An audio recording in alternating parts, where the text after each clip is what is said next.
Cheers to you. Cheers to a great Fence season. Oh, yeah. Cheers to Pooch over there. Hey, Pooch. Cheers, Pooch. And cheers to the Lions fans. I still feel terrible for you. Cheers to me and the Dolphins.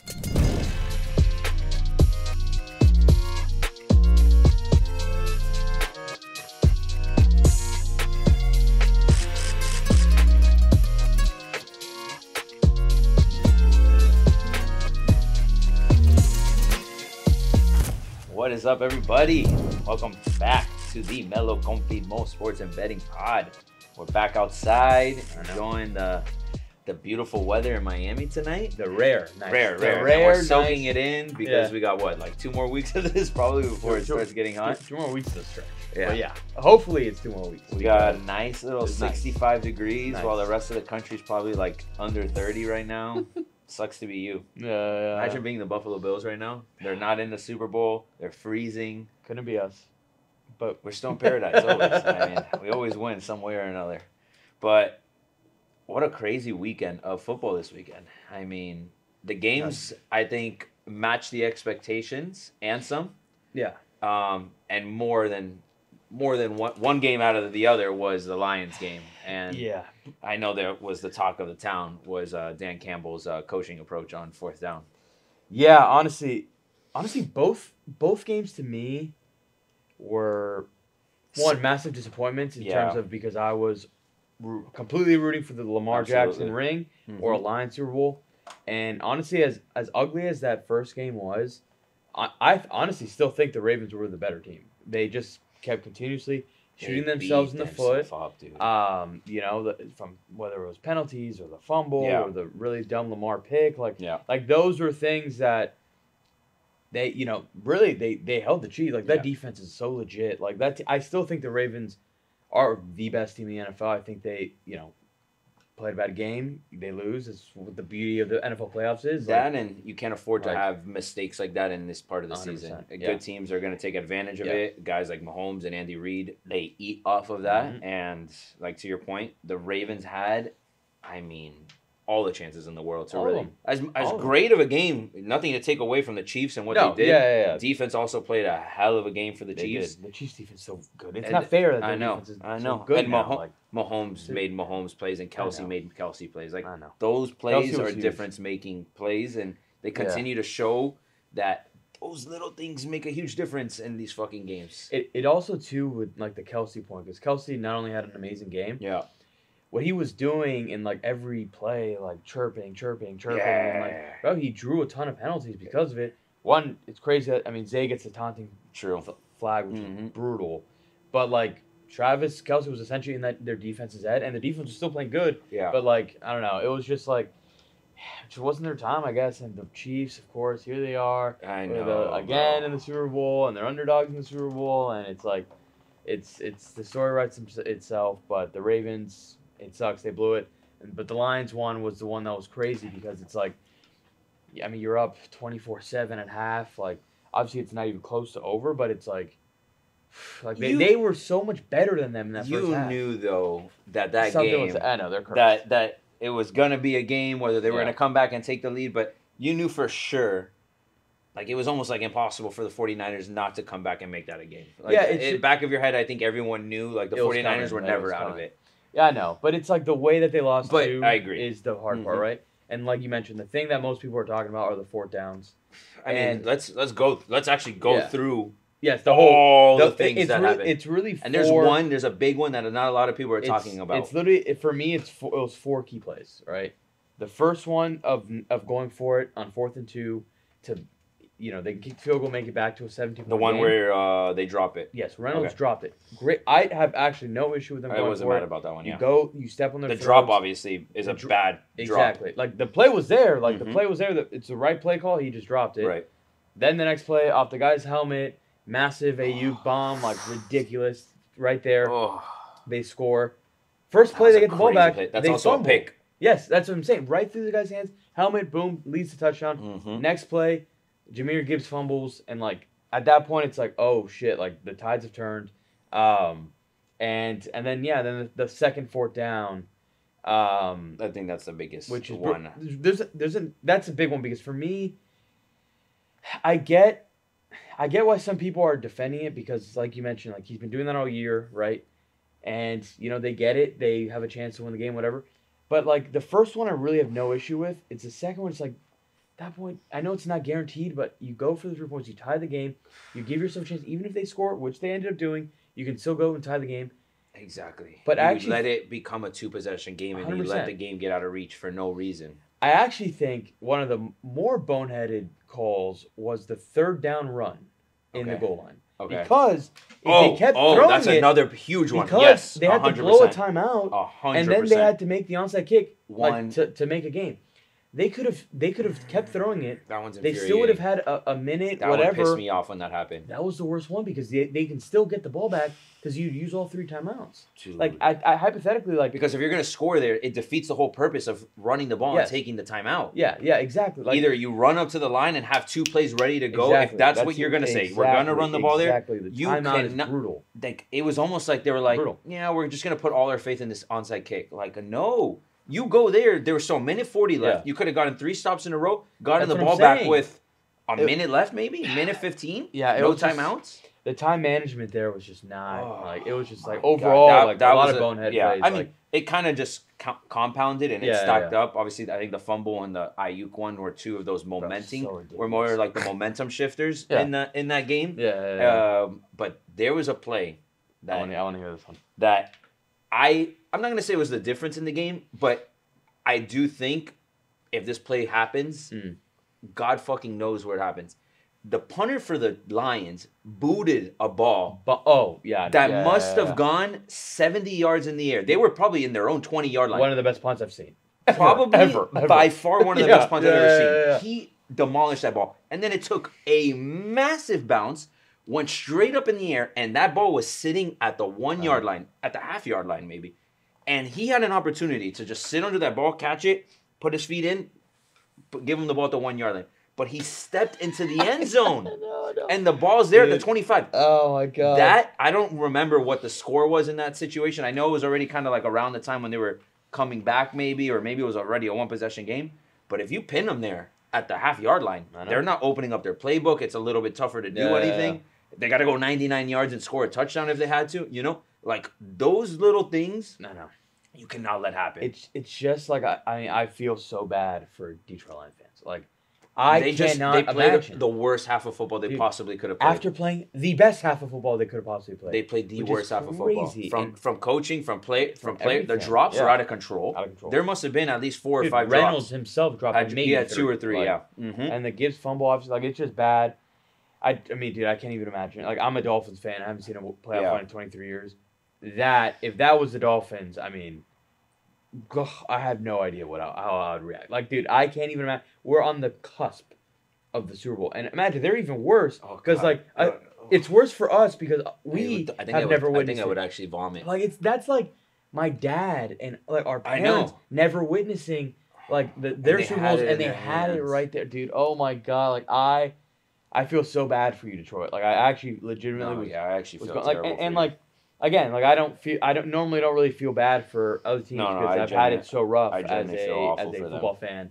But I was like, dude, I was like living vicariously through Detroit, and at that point, it's plus just like I bet my line, so there's that. But lose by 50 at that point. I would rather lose by 50. Like, there's 100%, no doubt in my mind, I'd rather get blown out than lose like that. But at the end of the day, like, they had a great season. Like, the Lions, huge season for them. But it's like 3-12 to 9-8 to 13 it's so 13 tough, or 12 dude. It's just so tough. It was when you're so close. And Campbell even said at the end, he's like, dude, there's no guarantee we come back. Like, we're not sneaking up on anybody anymore. What do you think about that comment? I agree with the statement. I like it. I think I like it because he's being real. Like, because he's It's only going to get harder. That's a fact. It depends. Unless you're in Kansas City, apparently. Yeah, exactly. But it obviously it depends what it's like preference with what else the speech entailed, like in the locker room. Right. But I mean, he's got a point. Like, if you don't come back with that same fire, and you think like it's going to be as easy, like not easy as this year, but you think we're going to be guaranteed to be here again, you're not guaranteed anything. Like, literally, and he made it a point too. Like, you're going to have a target on your back now. Like, you're 100%. The team now in the NFC. You went through multiple teams to get there. Obviously, they're going to have on their chip on their shoulder to beat you, and you're just a target now. you're that team that everyone wants to beat now. And their division just got insanely harder. Mm-hmm. Like they've got obviously Jordan Love had a great, really second half of the year. Green Bay really from week one. One of my best takes, Jordan Love. I've been all over Jordan Love. Green Bay really picked it up second half of the year. Green Bay is going to is come back next year. The Bears got the number 1 pick. What they do with Fields to see how that team looks, and then the Vikings are still a good team. I don't know what happens with Kirk, but the Vikings are still a good team. Like decent team. You can't. So they've got a good division. They're relevant. So it sucks. It sucks. If you're a Detroit Lions fan, like that sucks. Like I'm sorry if you're a Detroit fan and you somehow stumble upon this, but we feel for you as Dolphin fans. Yeah, and then now we got like the worst. I mean, it's a great matchup. No, I know, but we're literally getting a repeat of fucking last I don't year. I'm tired of the Chiefs, the Niners, whatever. Like, I just don't really like the Niners, which is ironic because I actually like a lot of the players on the Niners. I just don't really like the Niners brand. Like, I hate the Niners. Like, I'm not. They suck. Like, I'm indifferent about them. I hate them. So we all wanted a Ravens-Lions game, and we didn't get it. That would have been awesome. But the thing that did get kind of cleared up is the logo conspiracy didn't apply. But I don't know how I feel about it because apparently someone leaked a little logo and it was like, did you see it? The Dolphin one? Yeah, the Dolphin one. But that's supposedly not next year's logo. Yeah, I know. I heard. It's like the year after. Or something. Oh, really? Because next year's is green and purple, I think. Oh, so we're going to get a Packers. For New Orleans. It was Packers-Ravens. Packers-Ravens. Yeah. Ooh, I would love that. Or Jets. No. What type of green is it, though? I don't know. It's like a normal green. Stop. Roger's the one who said it. He's like, I better see green on it next year, and there's green. Oh, God. But I did see the thing that... they weren't ready for Taylor Swift either. They didn't know Taylor Swift would be around. Well, they said that there was somebody who had that the logo, the red of the Niners, and the purple of one of Taylor Swift's albums. Like that was their That's just people literally digging deep for some sort of connection. Yeah. I saw her around the field. Everything's connected. Yeah, and then the pictures were everywhere. Yeah, I mean, there's a bet open exactly what they for wanted. Travis Kelce to propose at the Super Bowl. That's not gonna happen, bro. I mean, the line is plus 150 for her to say no. That's fucking hilarious. Yeah, I will say that won't happen. We won't. I don't know if you want to talk too much Super Bowl today because I know obviously the Super Bowl's not this weekend, but I've already placed some early wagers. Yeah, let's hear them. I've got the over on the national anthem already. It's 88 seconds. Seems really low. I'll take that. I've got Travis Kelce MVP. I've got McCaffrey MVP. Dude, yeah. I mean, it's either Mahomes or Kelce, I assume, and it's on the Niners, it's either Purdy or McCaffrey. Or it could be one of those weird defensive Super Bowls. It's true, but I doubt that's going to be the case. I like McCaffrey's odds and Kelce's odds. I've got Kittle and Kelce anytime touchdowns. And then I had one. And then you have those like as individual. I got the Niners. You have those all as individual. Yeah. I got player bets. Yeah, I got $25 on each one. All right, so this is my 11 bet parlay. Oh, hit me. You ready? Mahomes over 1.5 passing touchdowns. Nice. Over on the points 43.5. McCaffrey anytime touchdown. Mm-hmm. Debo anytime touchdown. Kelce anytime touchdown. Mahomes over and the passing yards 257. Okay. Purdy over on the rushing yards. Dude, 12.5. He's 12.5. That's another thing that we didn't talk about. That's a good line right there. We were talking a lot about the lines. If there's a lock in this, I think it's that one. Well, dude, because Purdy, sure, he got lucky on that one bomb. What he did with his legs in the second half was actually so impressive. Yeah. I actually was very impressed with Purdy. We hadn't seen it. Yeah, that was nice. That play, his broken tackle and pass to Juszczyk. Yeah. Was nice. I mean, he had a huge crucial third down, huge run. Yeah. He the legs were crucial for them on their draft. Yeah. I like that. I'm gonna take that. The over. Add 12.5 to I think that's a hit. Yeah. And then honestly, Mahomes over 25.5. Not bad either. I like that value too. And then I have over on Brock Purdy picks that he's going to throw a pick. Bosa sack and Chris Jones sack. Bosa can be, and Chris Jones, I guess, but Bosa more because if the Chiefs win, Mahomes will most likely get it. If not Mahomes, maybe Kelce. The Niners, Bosa could literally actually win the MVP. Oh, absolutely. If there's anybody on defense, it's probably him. Maybe the Chiefs. Who's the corner that the Chiefs have? Is it Snead? Yes. He's nasty. Maybe, but I don't know. If the Chiefs win, they usually will give it to the Mahomes or Kelce. The Niners, I mean, they got a lot of big names, but not like that. So I don't know. I can see Bosa. Bosa's a big name. So I might toss on both. I mean, you're gonna get great odds on that one. That's what I'm saying. You know, so if you hit Dude, that, even the Kelsey one was plus 1,200. That's pretty solid. I mean, because when's the last time a tight? Mahomes is plus 150. Exactly. Purdy's like plus 2 something, and then McCaffrey's plus 400. Yeah. So. Yeah, I mean, I think it'll be an offensive game. Yeah. I mean, both are great defenses, but yeah. I generally do think dome in Vegas. Yeah, I think they're gonna let it fly I out there. wish so bad. I mean, this would have been the best year to go to the Super Bowl. When do the Dolphins or when does Miami host? Are we even in the pipeline for another Super Bowl anytime? We soon? are. Yeah, I think it's like. Could be wrong. I think it's like 2026, 27 or something. I don't know, but I know next year's New Orleans. Yeah, next year isn't. That was so back. fire. It goes back to LA. I think in 25, something like that. Okay. New Orleans would be fun because essentially we can drive there. Where like, NOLA? It's a long drive, obviously, but like you'd save a ton of money on the NOLA's flight. definitely. I think it's like about 11-hour drive or something like that. Split it in half. Like you spend a night somewhere and. Yeah, exactly. I was gonna say you stop somewhere halfway. Yeah. That'd be so fucking good. Yeah, because if we weren't this year, like Vegas flights would have been crazy expensive. They already were. I was already looking at flights like to Scottsdale and LA. Because how far is Scottsdale from? 3 hours, like here to Orlando. So. Fuck, I would have been such a sick trip though. That's what I'm saying. Yeah, like that would have been the move because they were significant. Dude, even like in whatever, like October, the flights were already like almost $1,000 to Vegas. Yeah, I remember looking at the flights. It's like, and then cheapest ticket right now to the game is like $8,300 or something like that. Crazy. That's another thing they gotta fix, dude. They gotta Come on, make it feasible for these people to get there. But they're never gonna do that because people are gonna pay for it. No, people are buying it. That's what I'm saying. People are gonna do it. I would be a sicko and buy it. Like I would pay $9,000 to go watch the Dolphins. Because when are you gonna really get those opportunities? You don't know. Essentially, it's so hard to get it. And it would be a tough pill to swallow. And I would have hoped that all my Dolphins futures will have cash at that point. Yeah, exactly. To pay for my game ticket. That's the rationale. It's like if I can hit some good bets throughout the year to fund that trip. Oh my god, that would be so much money, like $10,000 to go see a game. Oh goddamn! I wish it was more. I mean, yeah, we didn't get the matchup that we wanted, but I'm sure it'll be a great Super Bowl, and we'll talk about it more in the next episode. So stay tuned for the next episode. We'll do some score predictions and all that. But Brock Purdy over 12.5. That's a lock. Lock that in now before it starts moving. I like that a lot, actually. I actually really like that one. So.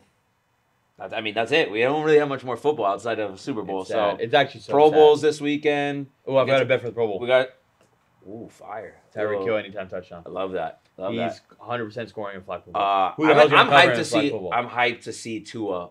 Ripping some flag football. Oh my god! But then I'm gonna be reminded that we're not in the Super Bowl. But yeah, no. I mean, it'll be cool. It'll be cool. Yeah, good for Tua. It would have been a cool trip. Happy about it. I've got a wedding on Saturday, so. I know. Logistically, it would have been like if Vaughn maybe was going. Yeah. I think that would have been dope, but support the boy. It would have been easy with because like I said, the Bright Line is super easy to get there. We'd essentially just really need to find a place to stay. Yeah. Because I'm telling you, the Bright Line is such a move to absolutely Miami, Orlando. So. What do you want to do? You want to talk a little bit of golf? You want to talk a little? I mean, Panthers Heat. Obviously, we're gonna talk about, and we can get into that. Okay. But what are you feeling? I say, let's talk a little Panthers Heat because there's a lot going on right now. We're getting close to the midway point of the season now. At this point, obviously, we're football guys. We are through and through football guys, and it's. The difference between football and hockey, baseball, basketball, it's just a long season. That's what I'm saying. So that's why we haven't given enough attention. Of course. Rightfully so. And how much of it is actually relevant. Exactly. But now we're able to fully dive in. Yes. The Cats absolutely deserve the love. Absolutely. They are absolutely rolling. Sam Reinhart is on an absolute tear. Chucky this year from the start of January, absolute tear. They are clicking on all cylinders. They look like the most dangerous team in hockey. It's between them. You got the Bruins that are hot again. The Bruins are good again, and my God, McDavid's team. I mean, we're probably they're on like an 18-game win streak. It's crazy. It's like dude. Oh my God, I'm gonna lose my mind. I'm looking it up right now. Connor McDavid's team. It's the Edmonton Oilers. There you go. Thanks, Pooch. Yeah, they're on an 18-game winning streak right now? Something like that. Like, maybe they lost recently, but they were like on something crazy like that. And so those are like the hottest teams. But the Cats looked like they were poised to absolutely make another run. Absolutely. It's awesome. I went to the game a couple weeks ago, and it's the one that we won in overtime. Oh God, yeah, they're on a 16-game winning streak. Yeah, it's crazy. But they're on a 16-game winning streak, and there are 1, 2, 3, 4, 5, 6, 7, 8, 9, 10, 11, 12. No, they're the 11th best team. They start off. They must have started off. No, really bad. Like people were saying, like, are they gonna blow this team up? And then they went on a 16-game winning streak. Dude, that's awesome. The Cats, like, it's true. Like it's truly like they are again poised to make this run. They're tough. They're resilient. They've built that even second-year chemistry. Exactly. People are healthier and experience. Now. They're gonna have that playoff experience. Like this team is legitimately the real deal. Yeah. Like this is. It's just so well built. You have a lot of young talent that now has experience. I feel like we're a better scoring team this year too, which last year we were good, right? But it seemed like scoring points came at a price, right? We had to be extremely physical. Defense led to a lot of those points, right? Yeah. We were terrible in the power play last year. Which were much better this year. 10 times better. And that killed us. That killed. What was it in one of the playoff series? No, we went so like bad. I think it was like 8 really power points in a row. Power plays in a row. The last 2 years, our power play has been our weakest point. And that hurts. That's where you got to take advantage, 100%. 100%. That's why the Oilers are so good. Because Connor McDavid is an absolute wizard on power plays. He's like the second coming of Gretzky, but like you have to take advantage of that, and we are doing that now. And then like people thought like Bob went on this magical run in the playoffs, and like is Bob gonna cool back down? True. Like, Bob is still crushing it. Like that is a good point. Dude, we went on a 10-game win streak. That's a very good point. Lost I think it was 3 in a row. We lost like 3 or 4 in a row. Like, yeah. Like this team is. No, it's resilient. It's cooking, man. It's cooking. I love they never Cats. panic. Yeah. In any game. The game that you went to a couple weeks ago. Oh, nuts! It was so crazy. Like that's them. That's their identity almost, right? Where it's like that if they're down by 1 goal, it's never over for the Cats. If you're hearing those sirens in the back, I don't know what the hell is going on. But hey, we're recording here. It's not us. We're not the problem. Not the problem. I have the magic mind. But yeah, no, the Panthers, they're just fun to watch. Like that's my biggest thing. Like, look, I'll be the first one to say it. I don't know. I'm probably like a C- student in hockey. You know, like I picked up hockey like 3-4 years ago, and I always watched them, but I didn't really know much about hockey. I've learned a tremendous amount about the sport just going to games and watching them. We're gonna have some hockey heads on this podcast. Oh yeah, we need to. We need to have some big guys come in and speak because 1, they deserve it. 2, to me, it's my second favorite sport to watch in a live environment. 100%. It's outside of football. Dude. I can't. I mean, you get to be sitting all the way in the top, and it's still there's awesome. Not experience. a bad seat in that arena. But yeah, like I'm a puck head, but I'm still probably like a B in terms of like hockey knowledge. Yeah. Like, I like, but it's still the Cats just so like Matthew Tkachuk is. It's crazy because Huberdeau was my favorite my favorite player. Mm-hmm. Like when I got into hockey around like probably 8 years ago now, and I think you took me to my first game with Brian in Portella. I think it was. Oh yeah, we were at Tank. Yeah. And then we went to the game. Yeah. And dude, Huberdeau was always my guy, and when we traded, I'm like, dude, really? Like we traded him, I know that one hurt. Forgot who the other defenseman, but and I was like, damn, like, how good is this guy? Like, is he like, bro? He's so worth it and more. Like, absolutely. What the Chuck has brought to this team. No, that trade was literally like it's truly unbelievable. Like the fact that like just the way he plays, he's like so gritty and like he'll fight anybody and like he scores a ton. He gets a million assists, million scores, million fights. Like he is like the triple threat. He's chippy. He knows where to be at all times. He's such a little pest too. He's gonna annoy the hell out of you. He gets in your head, and it works. It works. You can tell it works. Everyone wants to fight him. It's awesome. I mean, dude, you can't ask for a better guy on your team. I know. That's the guy you want on your team. because everybody else probably in the league hates him. Yeah, 100%. You want him on your side. But you have to give a ton of credit, going back to your point about the front office trusting to not only let go of a guy that was a huge piece for the Panthers, right? And a fan lover, a million things of a guy that you want to keep. But building such a young group of talented players already with the core that we had. And also coming off his best season, by the way. Like, we traded him after he had the most points, season. Right? Yes. Like, insane. And then the other one that I got to show love to is Barkov. Barkov is also, he has been our best player. We still have Lombard. Yeah, oh yeah. He's a beast. I love him, bro. Lamborghini, baby. He's awesome. He's another one that's just always finding. Like, dude, right off the puck drop the other night, he was the one who literally puck drop, gloves off, like immediately. Yeah. God, I love him.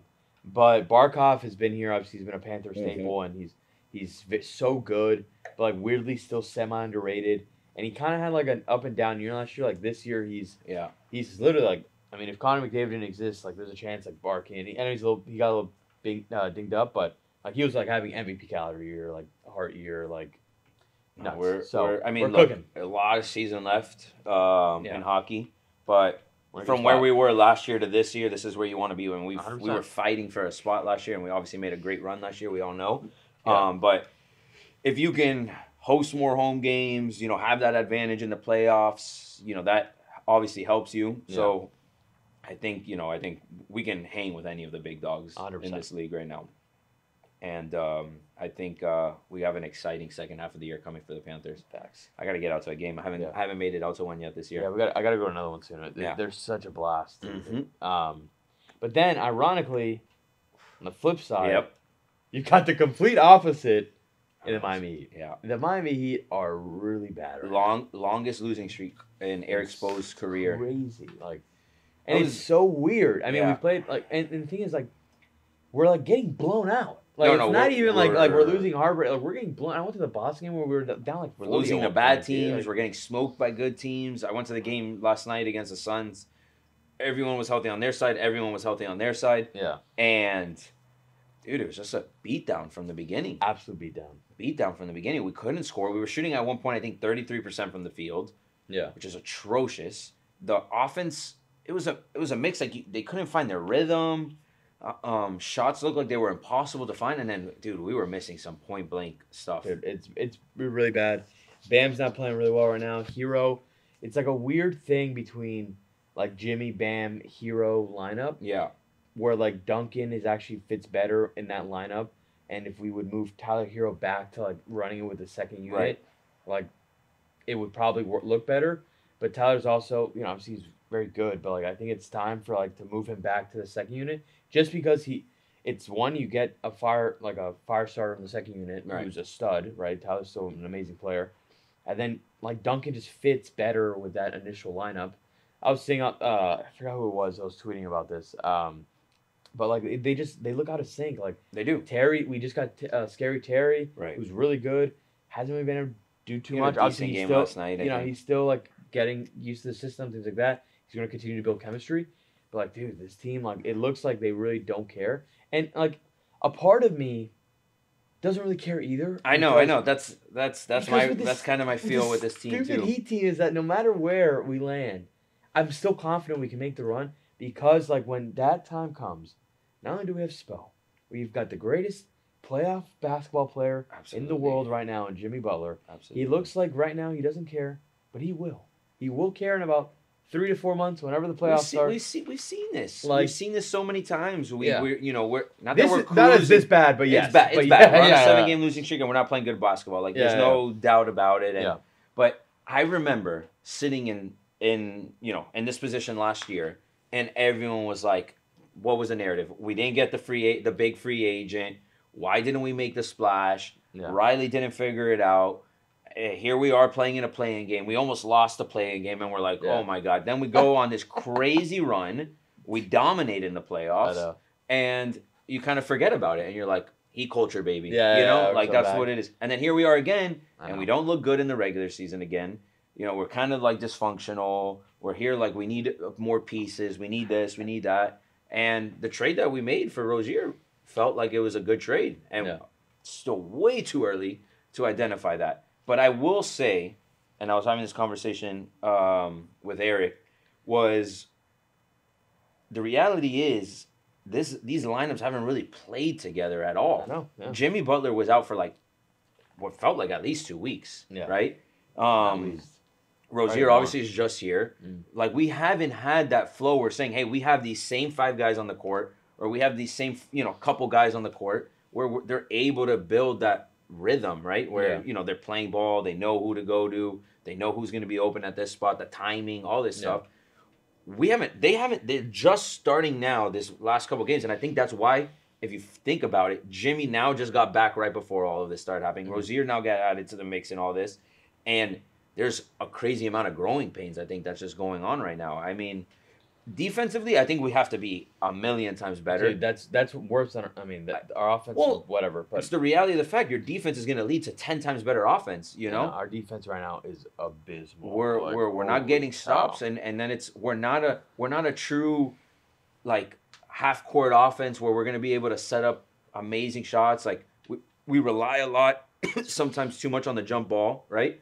Yeah. And we need to drive it in, and that's our identity. When Jimmy's driving it to the basket, drawing fouls, we have good 3-point shooting. It all falls on Jimmy, dude. Jimmy, the thing is, like, if Jimmy's... He knows that, though. He knows that. That's why I'm not worried. That's why I'm not really worried yet. But it is bad. Like, don't get me wrong, it's bad. I don't want to be in a play-in game at the end of the season. That's my biggest thing. It's like I'm in a weird spot where it's bad, but, like, I'm not worried. You watch the product of basketball that's happening, and you're like, yeah, this looks worrisome. There's no doubt about that, You see what Kevin Durant is just doing whatever he wants out there. Yeah. You're seeing what some of these guys are doing out there, and they flat out are dominating us. It's a long season, so it's like, do we really want to go and call the panic button? Like, I hate that, I don't want to. It's not panic time. It's not panic time. It's almost like there's just so much overreactions in basketball, and especially like in basketball media. Dude, we go on a 10-game win streak tomorrow. And exactly, and we're right back. It's like, and we still got 50 more games to play after that, So it's like, we do got to figure things out. My biggest thing that I still think is a big problem for us, and has been a big problem for us, and I think a lot of the reason why we haven't won a big, championship essentially, is size. Like, we end up getting bullied when there's a lot of size down low, and we don't have enough physical presence down there to withstand the rebounds and the scoring down there. It's tough. Massive. Like, Boston is massive. Like, I want that Boston game, and like they've got. So are the Suns. They've got Porzingis. Like, the Suns are. Suns are big too, bro. Dude, they've got Porzingis shooting threes. Like, it's like 7. Yeah, I know. It's like, dude, oh my god. Having those long guys that and you got Al Horford off the bench. Like, they're massive. Yeah. That's our biggest weakness, but I don't know. I trust in Spo. Absolutely. I refuse. Like, I'll never count this team out. I trust in Jimmy. I trust in Tyler. I'll never count this team out. But it's just like, it's really ugly right now. Like, what the product that they're putting out there is bad. Yeah. But once again, come playoff time, we can be like, if we're the 6th seed, we are the scariest 6th seed. And no one in the playoffs wants to play us. 100%. Ever. Especially in the first round. Like, imagine how embarrassing we are season ruiners. Like, that's what we do. Milwaukee first round. And the problem is, and it's kind of like going back to like the Lions thing, right? It only gets harder, bro, because like when teams like Boston that they got, I mean, it ended up being a 7-game series, but Milwaukee that they got upset, and I mean, we basically upset everyone because we were underdogs in every series. Yeah. Those teams, if you see them again, the likelihood that you can beat them twice is tough. That's the thing is, though, we did it though. Think about it, we've gone to the Eastern Conference Finals 3 years in a row. Or 3 of the last 4 or something. So like I don't know. I agree because it gets tougher, but like, I don't know. I think and like we're still not even talking about Jamie Jaquez. Who's been absolute stud. Like, he's been injured. Like, yeah, we were calling him Kylo Ren yesterday. Sounded like Kylo Ren. And so, like, I don't know. I think hopefully they'll be fine. It's scary right now, but Yeah, the thing is with the thing is with the Heat, and it was like a big thing like in the playoffs last year. We just got hot from the 3-point line too. I know. Strus was shooting a great 3-ball until he wasn't in the finals. Gabe Vincent and Caleb obviously got super hot in the playoffs, and I think that's also what Spo does. He wants these guys to figure out their identity now, and it's going to be painful in this process. Yeah. But that's why they do so well, because when Jimmy's not able to score 40 for you in that game, you got to find the next guy. And Spo sets them up all year to be ready for that moment, because he's like, hey, you did it earlier in the season. You know you can go take 20 shots. If it's Tyler, if it's Caleb, if it's Bam, you know. We put ourselves in those situations to almost make it where it's like, it's not working now, but it will work later. Yeah. And I think that's Spo's recipe. Yeah. He's a good stubborn. Like another guy. That's right. We didn't even talk about Fangio. Yeah, that situation's crazy. That's another one, but yeah, we'll save that conversation for another day, because there's still a lot of when we hire the DC, then we'll talk about all the stuff that's come out with Fangio and stuff. It's crazy. It's crazy. Yeah. Listen, I'm happy about it. I don't feel bad about any of it. You want another cup? Absolutely. Of course. Because now we are going to get into some good golf talk. Let's do it. What a distinguished gentleman. Hey, I thought it was fitting. Hey. Fitting transition. Well, cheers. Cheers to you. Cheers to you. Cheers to a great Fin season. Oh, yeah. Cheers to Pooch over there. Hey, Pooch. Cheers, Pooch. And cheers to the Lions fans. I still feel terrible for you. Cheers to me as a Dolphins fan. But the PGA has been off to what I think is the best possible start that could happen. It's been fun. Electric. It's been fun. It's been a little bit different, I think you could say. Unpredictable. Extremely unpredictable. If you're a betting man, you could have made a fuck ton of money in these first couple weeks. Or have lost a good amount. Or lost, absolutely. Because a bunch of, amateur, the amateur. Well, yeah, that's why I'm saying you could have won a lot, because if you put money on any of those guys, you're loaded. I've picked the second, like the runner-up 3 straight tournaments. Wow. Yeah. Wow. Damn. Starting at there was one the Spieth one. Yeah, that's right. That's right. We had this guy. I had Sam Burns 2 weeks ago when he blew it to the amateur. Oh wow! Yeah, dude, he fell apart there on those last 2 holes. Oh so, God, I thought it was his for the taking. But it has been a blast. Like, I think it hasn't even really you already have an amateur that is one that now qualified to be on the tour, and decided he's like, I'm out of Bama, I'm going on the tour. And he's going to be playing now a couple tournaments coming up. Oh, smart move! Like absolutely ridiculous. Are you kidding me? It would have actually been one of the dumbest moves. I would have been stunned if he didn't. Yeah, exactly. I don't think anyone in his on his shoulder, in his back. I just realized we're both rubbing golf hats too. Absolutely, facts. Absolutely, it's so fun for golf season. Season, but you got the amateur that won. Great decision for him to go. Happy for him and. It was an impressive win. It's not 100%. Like the pressure was on him on a Sunday, and he hit some big time shots, and he held his own, man. He held his own. It was. I was watching it. I was here actually watching it outside, and I got goosebumps when he was doing his interview. It was like, holy shit, this kid's 19, 20 years old. Yeah. He just held it because we've seen it. These guys get in contention early. And the pressure just mounts. You got a guy like Spieth or Burns that you're playing with that's been there a million times, and he's hitting every shot, and you're not. And then you're like, holy shit, how do I? And they crumble. He didn't crumble, dude. So crazy. There's just so many good young golfers right now. I know. You got an amateur that won. You got a rookie that won, and then you got these guys like Thigala, Batia, what's his other? Aberg. Just a bunch of... He's like a phenom. He's like the future. Studs. On top of all the other guys like Shoffley, Hav, Scotty, Cantley, Spieth. Scotty's still young too. Scotty. I mean, there's just so many good golfers out there right now. And it is... we're set for, I think, an iconic golf year this year. Like I just think it's anybody's game right now. Yeah. There's so much good golf being played. And a lot of guys that struggled in the past are now finding their stride right now, like Ricky Fowler. Yeah. Ricky was nowhere to be found, and now all of a sudden, here he is playing great golf. Last year, Justin Thomas had one of his worst seasons. He looks like he found his stride again, and he's playing really good golf. So it's a competitive... JT is playing really well. It's a competitive field right now, dude. Yeah. And I think, with the way everything is going on with PGA, where a lot of these guys are playing more tournaments, you're gonna have some stacked fields out there, and it's just gonna be fun to watch, dude. It is gonna be fun to watch. I'm freaking hyped about it. I'm pumped too. Especially like obviously, the whole PGA Live thing, right? Yeah. You've got that lingering. That's just floating out there right now. It's just floating. We all kind of maybe know what's gonna happen, but until it happens, it's just weird. Yeah. So that's going on, but like we're about to come up on the run of you got. First you got Pebble Beach this weekend, which is a fun tournament. You've got Scottsdale next week. Literally, the Waste Management is weekend of Super Bowl. One of the best tournaments. One of the best tournaments. Then you've got Arnold Palmer. You've got the Players. You've got the Masters. Like we're about to go on the stretch. Like the spring is golf season. Yeah. Like the spring. March and April. Baby. March and April is literally the best time. The Masters. I mean, I can't wait for the Masters. Yeah, already, Masters but that's a separate thing.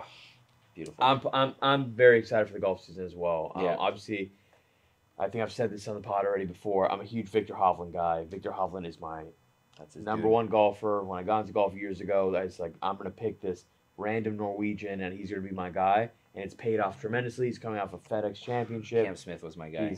I love Cam Smith still. He's awesome. I still love him too, but I don't get to see him as much anymore. Yeah, exactly. But like he's coming off FedEx Championship, crazy end of the year, competed in a bunch of majors. Like this is Hov's year to break through. Very excited for that. Absolutely. I mean, you were talking about he's the best player in the world after wrapping up last year. Yeah, so. He was absolutely robbed the player of the year, by the way. I just want to say that. Scotty won it again. Yeah. Scotty is obviously amazing. Yada. Hov should have won that thing. Like that was Hov's to lose. But anyway, I'm very, very pumped. I mean, Waste Management. The fact that we get Waste Management all weekend and then you end it with the Super Bowl is the ultimate weekend. I really was. Dude, it's such an awesome weekend. I was trying to find every way to go again this year, bro. What's crazy is that the Super Bowl's in Arizona. Was it last year? It was last year, yeah. I went. So was the Waste Management. Yeah, so I was there the weekend of the Super Bowl, and it was Waste Management. It was one of the craziest combinations of a weekend like you could possibly have. Yeah. And Arizona was amazing.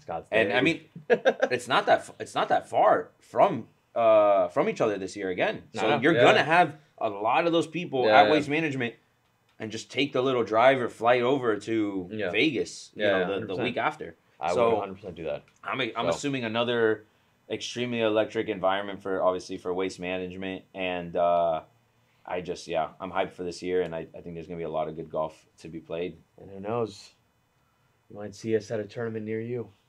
Maybe. Just keep an eye out for some of those Florida tournaments. Maybe floating around. Yeah. Wink, wink. Yeah. Dave's playing on the tour. I broke through. But no, there's a lot of awesome stuff in the golf world to be determined. Yeah. And I think we're gonna have a lot of fun. We're gonna be playing a lot more now. I gotta get back out there. I haven't played. I've been playing so inconsistently. Yeah, it's a tough game. It's a humbling game. Yeah. Well, just get married and your golf rounds go down. They diminish fast. But I would love to get back out there soon. I haven't played in a little bit. So the place that I want to go to that I'm thinking about heading up soon is Pop Stroke up in West Palm. I'm actually going. I'm going. When are you going? Me and Julie are going the weekend.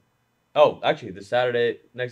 Oh, you're going next Saturday? Like literally the Saturday before the Super Bowl. Yeah.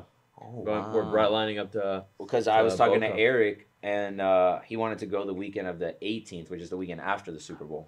Yeah. But maybe I can convince him to. I'll be there. Me and Julie will be there. Fire. Yeah. I've been dying to go, but I love golf, bro. I love it. The fucking best. As frustrating as it is. It is truly the best. So fucking awesome. You know what I also like about it as a fan? You don't have to deal with the fucking fanhood crying and just pain and all that shit. You can just enjoy golf for what it is. You have your player, and it makes it that much more exciting, But you're not bummed as hard if Victor Hovland finishes in 5th place, Unless you had a wager on it. You got money on it. It hurts more, and it's that much more bittersweet when they win. But there's so many just good stories every weekend after golf. Like anybody can go out there on the tour and fucking win, and there's just so many badass. And it's stories. awesome because it's literally just all day. Like you can from Thursday to Sunday. I'm working on a Thursday. Dude, I have always golf on the TV. On the background every single time. At every hour. And if I know I'm not watching, I'm recording it because I'm going to get in my bed at 10 o'clock at night and I'm going to rewatch it because what else am I going to watch? It's such a calming, soothing sport to watch. And then so calming, but can be so agitating when you're playing. But like, it's the best. It's like truly, truly the best. So what do you have to say to those people? Because the stigma around watching golf is like, how the hell do you watch golf? I love it. It's one of my favorite sports to watch. And one of the best sporting events I've ever been to was the Arnold Palmer 2022. I went with my brother, and it was probably to this day one of my top 5 favorite sporting events I've ever been to. It's just like if you don't play golf, you can't really enjoy it as much because you're just watching these guys do things that you literally cannot do, and you're just watching like how beautiful they play the game, and you don't really know that what they're able to do. Yeah, you don't know that until you go out there and actually play around, and you're like, the ball. You're like, dude, like how the hell did this guy just put spin on this ball from 300 yards out with his pitching wedge? Like it's like stupid things. Like what they can do is so impressive. Yeah, that. It's like I could do nothing but just like admire, and I love watching. And then especially like the last rounds, like I love the competitiveness of like, you know, guys are down. Like last year when Hav was coming back, like in the BMW, he was down 7 or 8 strokes. That was a crazy birdie. You just see him climbing up the leaderboard, and Scotty, and they're showing him and Scotty, and like I love it. Like I don't know, I love golf. It's honestly one of my favorite sports to watch. It's the best transition from football right into golf. Yeah, that's what makes me like. I'm like, okay, I'm good with it. Yeah, and you have it literally from now until pretty much the beginning of fall. So yeah, exactly. Like, and it leads right back into football season. I know. It's boom, we're back. It's so gas. It's so gas. Like that's all I want. Yeah. Oh man, I love it. But the one of the things that I think actually can help, because you're talking about your golf game, right? And you're saying you haven't played. Yeah. This guy, right here. Ooh. Magic Mind. Dude, I actually got to get down the course. I'm telling you, that's dude. Actually great. I took it the other day when I was playing at Ocean Reef. I'm not gonna say like it was like holy shit, like I'm playing the best golf of my life. Andre shot a 40 on Magic Mind. I shot a 68. No, but for real, I took it out on the course, and there was like, I don't know, there's like a different level of like, I wouldn't say like focus, but like I don't know, like I didn't like, you know when you're standing over the ball sometimes and you're like fucking like heads like at 1,000,000 miles an hour, like I actually genuinely felt like calm over the ball. Like I was like, all right. It's probably really good too on the back nine. Like back nine, like true. Like gives you like a little pick you up, and then it's like also like making you analyze more. But I mean, I'm taking that on the course. I have a couple of these. If you want, next time you play, take one of these. I've been taking them now for I think like 2 weeks now. Like every morning with my coffee. And then if I play golf, I'll strategically like wait for like right before I play so I can like sink in the middle of my round. Dude, I'm telling you, game changer. Nice. Get them out on the golf. The green, you know, green for the greens. Magic Mind. You get what I'm saying? You don't miss putts on these things. No, it is really solid. I'm gonna pour it in my wine. I actually gotta work tonight, so honestly, I might take some on my way out of here. This will get you. You're gonna get to your boss tomorrow and be like, you know what, David, I don't know what you did, but that's the best report I've ever seen in my life. Here's my 600-page report, Dave. We only needed 5. Here's 600. No, it's solid. It is solid. But yeah, I think we're pumped for the golf season, and there's obviously a lot of basketball to be played, a lot of hockey to be played, and then baseball starting soon too in a couple months, which you know, that's another long season, and there's just a lot of crazy shit that's happened in the off season in this year. Marlins haven't made a move yet, so we'll see what the hell happens there. I mean, the only moves they did make was they got a bunch of impressive front office like personnel guys. Hired a super young guy to replace Kim, but we'll see what happens. Did Kim end up getting picked up anywhere? As far as I know, no. Really? There was rumors that she was going to go to Boston. That's what I thought too. I think she's going to take a year off and then do a revisit. Yeah. That's crazy too. He hasn't. He's going to get a TV job, I think I heard. Bill Belichick DC of the Dolphins next year. Or Vrabel. Vrabel, I know. Send me Vrabel. Send me Vrabel. Oh my God, I'd be so hyped. Send me Vrabel. Please. Holy shit. Vrabel, if you're listening to this, we'll give you a ton of Magic Mind. You come to Miami. I'm telling you right now. You can come on the pod. Yeah. I mean, dude, we'll smoke some cigars. Yeah, come on. What's better than this? Come on, what's better than this, Braves? Better than Nashville, Tennessee. I'll tell you that much. Yeah. You know, he knows. Busting with the boys is nothing, dude. Right here. He's such a football dude, though. He's awesome. He's literally awesome. the definition of a football guy. He's awesome. We'll welcome you with open arms. Yeah. But you got anything else for the pod? I mean, I got one more thing. Talk to me. Possibly the last time that the GOAT, Cristiano Ronaldo, will face off against the false god, Messi. That little fake... I heard he's hurt, though, no? He is. He might not... Who knows who's going to play. But if the game is on Thursday, Inter Miami on the side, Ronaldo, Messi, potentially probably one last time. Yeah, wow. This Thursday, lock of the week, Ronaldo goal, parlayed with Anasar win. So... You heard that here first. I like that.